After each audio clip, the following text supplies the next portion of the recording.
J'ai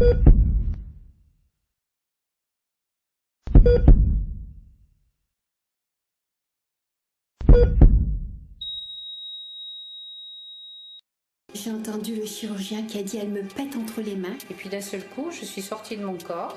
Je me suis trouvée donc au plafond. Des personnes qui ont été plongées dans le coma mais ont vu ce qui se passait autour d'eux. Leurs récits présentent souvent des points communs. C'est un peu comme un aller-retour entre la vie et la mort. Longtemps considéré comme fantaisiste, le phénomène devient un sujet d'étude à part entière. Et les médecins sont très intéressés par le phénomène. On estime que 15 à 20% environ des personnes qui frôlent la mort vivent une expérience de mort imminente.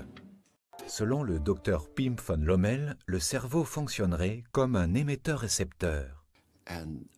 Je compare ça à une télévision, une radio ou un téléphone mobile. Le programme que l'on voit à la télévision est reçu par le poste et non pas produit par lui. Donc l'information reçue par un mobile, une radio, une télévision ou un ordinateur, ils reçoivent cette information et la codent sous forme d'ondes électromagnétiques.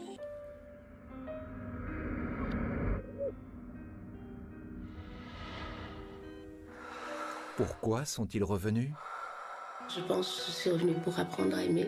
Alors que je suis quand même une femme aimante. J'ai une famille, j'ai des enfants, j'ai mon mari, j'aime même un public qui m'aime aussi. Il faut dire aux gens en fait qu'ils sont importants pour vous, qui comptent dans votre vie, que oui vous les aimez, même si les gens sont pudiques par rapport à leurs sentiments et qu'ils n'osent pas toujours les exprimer. Qu'ont-ils retenu de cette expérience?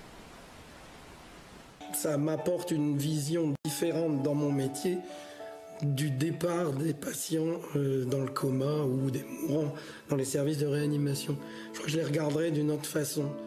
Est-ce qu'on peut tranquillement, comme le Petit Prince, aller à la mort en sachant que c'est difficile puisqu'on va quitter les siens, mais en sachant que c'est pas forcément cette castration ultime qu'on a voulu nous faire croire? Sommes-nous prêts en France à prendre au sérieux les témoignages et à accueillir un protocole de recherche? Je pense vraiment que c'est le moment. En plus de ça, beaucoup des médecins qui travaillent à Timone n'attendent que ça.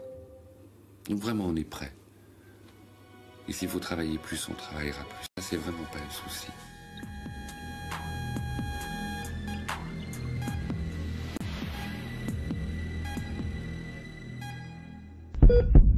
Faux départ, un film documentaire de Sonia Barkala, disponible en DVD et VOD.